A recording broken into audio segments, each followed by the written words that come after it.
Hello, everybody. You know, when you're out there on an instrument flight plan, did you realize that if the airport that you're flying to is in VFR conditions, it's very common to make a visual approach to that airport and not use the IAP or instrument approach procedure? That's right. Today we want to talk about the visual approach and the contact approach. Welcome back to the Epic Flight Academy and our instrument rating course. My name is Mike Thompson, and boy, are we glad you're here. You know what 3 things are that are going to make you very successful in this course? Well, I do, and here they are. The first one is to study Epic's online instrument course and its associated content.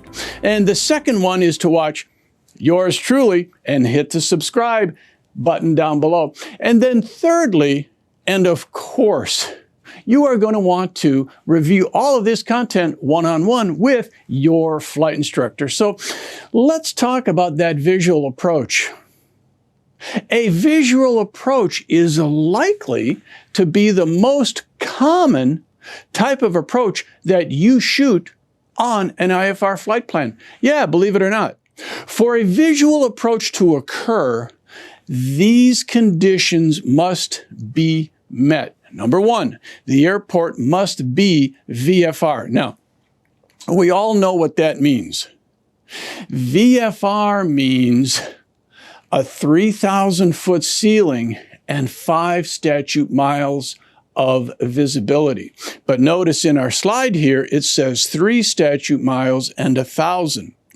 Because greater than 3 and or greater than 1,000 is marginal VFR, which technically, of course, is still VFR. So number 1, the airport must be VFR. Number 2, you, the pilot, must have the airport or the preceding aircraft clearly in sight. And number 3, the pilot must maintain VFR clear of clouds to the airport.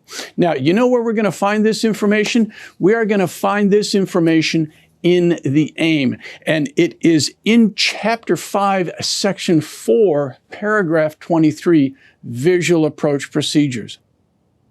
Now, a pilot can request a visual approach, or the visual approach can be assigned by ATC. When cleared for the visual, it gives the pilot authority to fly visually to the airport, not on a published procedure. Now, this means traffic separation and obstacle clearance become the responsibility of the pilot. Now, is there such a thing as a charted visual procedure?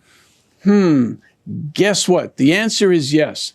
A published visual approach. Sometimes visual approaches are published and denoted by a name. If cleared, for example, the River Visual 19, you would fly this procedure.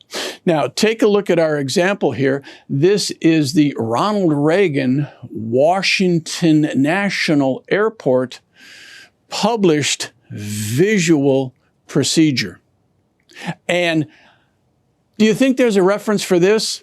Do you think it might be in the AIM Chapter 5? Yes, absolutely correct. It is in Chapter 5, Section 4. Now we go to paragraph 24. And folks, that brings us to the contact approach. Now, the contact approach is very similar to the visual approach, but not exactly the same. Once again, AIM, Chapter 5, Section 4. Now, take a look at paragraph 25. A contact approach has some key differences. Number 1, ATC cannot assign a contact approach. Well, then how do I do it? You simply request it. the contact approach must be requested by the pilot. Number 2, the pilot need only maintain 1 statute mile of visibility and be clear of clouds.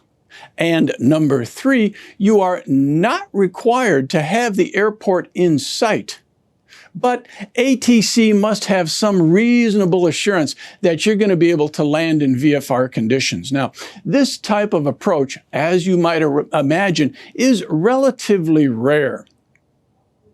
Now, I don't know about you or other pilots, but I have done multiple contact approaches, and I have conducted these at my home airport, where I am very familiar with the airport, the surrounding terrain, the procedures, the local or current NOTAMs, etc. And so I'm very confident getting into my home airport using the contact approach procedure.